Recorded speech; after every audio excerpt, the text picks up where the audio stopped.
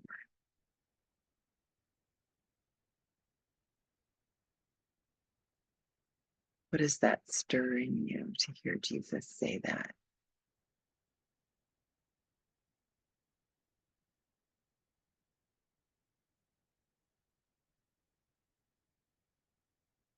You see him go into a synagogue in Galilee and preach and deliver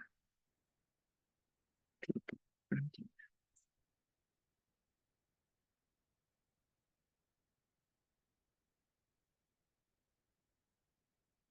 Jesus knew how to sustain.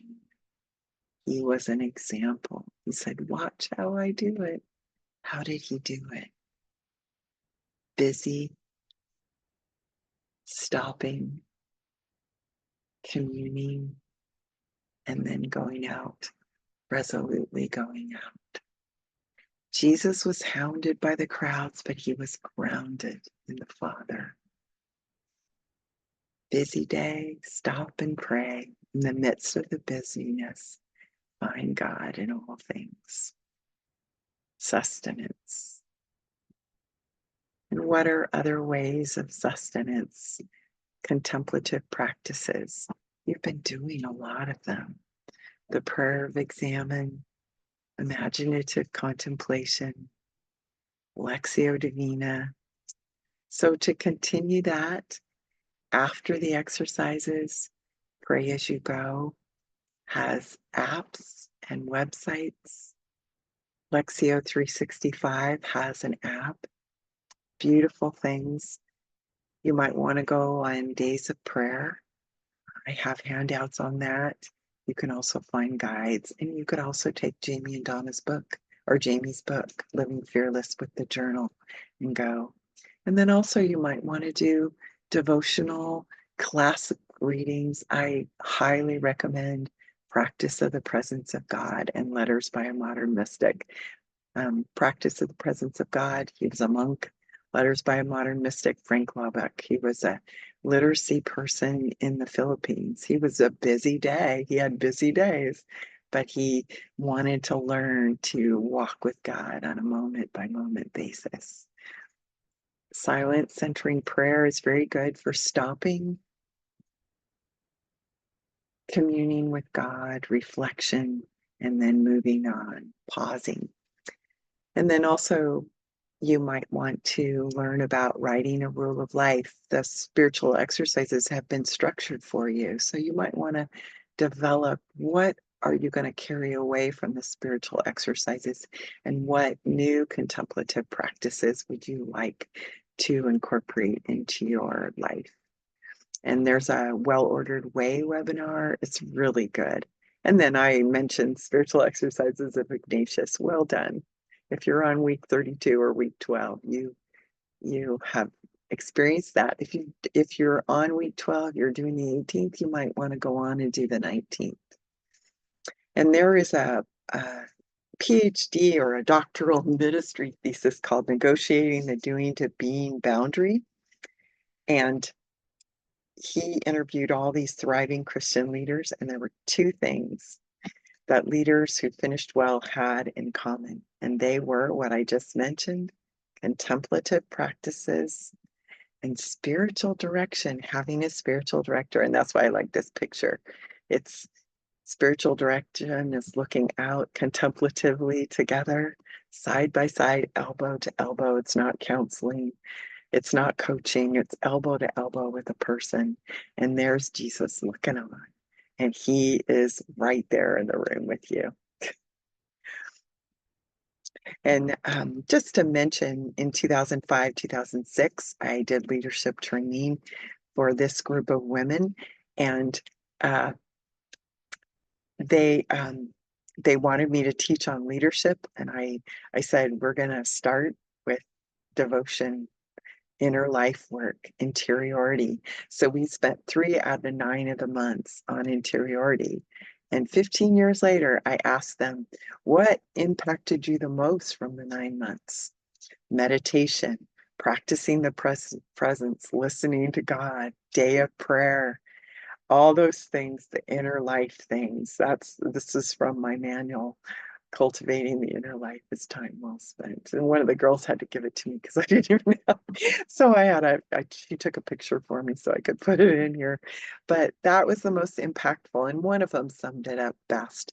She said the most impactful thing was the abiding life of John 15, abiding in the vine and letting fruitfulness spring overflow from that. And that's what the cycle of grace is all about. That's what contemplative inaction is all about.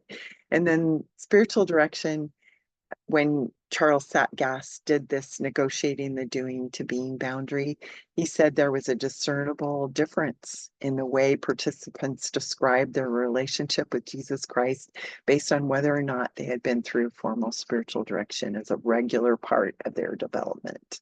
They spoke more directly about their deep love for Jesus and communicated the deepest sense of relational connection with God as a real-time, direct personal relationship. I have um, a link to a podcast I did on that. And then that's the input: acceptance, base, belovedness, knowing your belovedness. And then Jesus, what he did was he was assigned to the world. He had a deep sense of who he was and his mission in the world. Let us go somewhere else to the towns nearby in order that I may preach there also, for that is what I came here out for. So Jesus had a deep sense at the start of his ministry. He knew who he was, his acceptance by God. He was the beloved of God. And then next, he goes out into ministry, and he's tempted by the devil. And the devil, if you read that part when we did it in the spiritual exercises, I make a point of saying he went into the temptation firm in his identity. So when the enemy was giving him a false identity, a non-ordaining. He was ordained by God, the non-ordaining influence. He was appealing him with riches and power. He was appealing him with all these things, food and all those things. And that's what in the two standards, when we did that too, you were making the choice between the two. But it's all about your identity being firm as the beloved of God. And so he was firm in his identity, and he went out as a sign, significance, that word sign, into the world. So what is your unique way of being in the world? Jesus was the bread of life, the light of the world, the door of the sheep, a good shepherd, the resurrection and the life, the way, the truth, and the life, the true vine. He knew his identity. He knew what he was, his sign to the world. And you got to meditate on some of these um, as we went through the life of Jesus. So this is also in the call of the King. It's like, what is your unique way? What is God's calling stirring in you, the call of the King exercise? And this is from my call of the King exercise in 2018, that it stirred in me to see a community of contemplatives in action. My dream was to be the mother of a movement and to light the world on fire. And so as a result of this, and this is what I didn't do when I did the Renovari Institute and learned about the cycle of grace, we didn't do cardboard signs. But apparently Trevor now does cardboard signs with people. And so I have been in something for 4 years where I've helped lead it, where each year the participants write what they're called to in a cardboard sign. It took me 3 years to admit of being a mother of a movement of contemplatives in action. I would say everything else but mother because it just sounded so arrogant. But that's what God called me to. I wrote it down, and it's been confirmed since then many times. So what is your unique way? This is from Frederick Buechner. There are all different kinds of voices calling you to all different kinds of work. And the problem is to find out which is the voice of God rather than of society, say, or your superego or your self-interest. And hopefully you've been drilling down to your deepest desires in all of this. And in the prayer of examine, you've been looking at your consolations. What are the things that bring you the most joy? That's a good indication, within the confines of God's love and delighting yourself in the Lord and knowing He'll give you the desires of your heart. So Buchner goes on to say, by and large, a good rule for finding out is this: the place God calls you to is the place where your deep gladness and the world's deep hunger meet. So if you, after the spiritual exercises, you have that, it's still trying to discern your call. I have a whole, Ignatius has a whole thing called Choices in the Way of Life and Discernment. And so I have a whole playlist on Ignatian principles of discernment and discerning your call for you. So, what is your unique way of being in the world? We did a timeline in weeks 1 and 2, in the 19th, and just week 1 in the 18th. You went through your childhood and your early youth and early adulthood and later adulthood and kind of looked at where you are. You might want to do a life timeline. Some of you did do that with me. I'm going to make a whole YouTube playlist on developing a lifetime. I'm looking at it according to Sovereign Foundation's Inner Life Growth Ministry, Maturing, Life Maturing, and Convergence, which is that life of love, the convergent, the Mary Martha milkshake, being a contemplative in action, negotiating the doing to being boundary from that thesis. It's the going from doing to being and letting the doing overflow from the being. And it's also helpful to know what your spiritual gifts are, your abilities, passions. It all goes into shape. But you looking at life experiences often helps you to determine your passions. And then personality. Teresa of Avila and John Calvin both said self-awareness is God awareness, and God awareness is self-awareness. So whatever helps you to become more self-aware.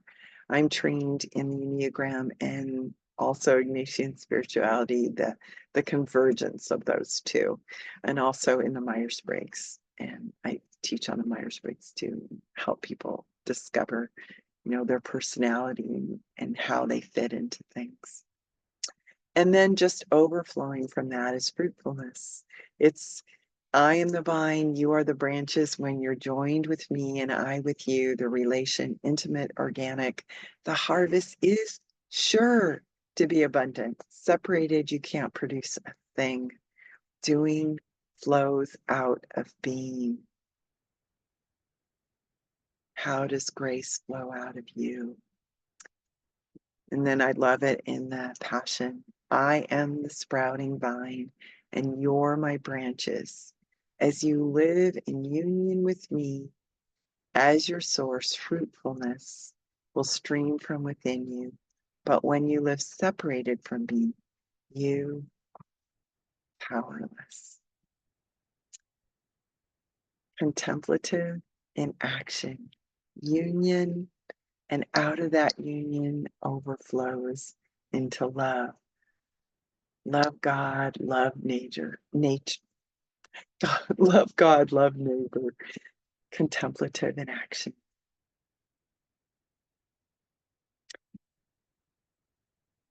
So just to review, sustainable fruit, our fruitfulness right here flows out of an understanding of who we are in Christ and our specific way of being in the world, how He's created and formed us, which is taught to us by the Spirit.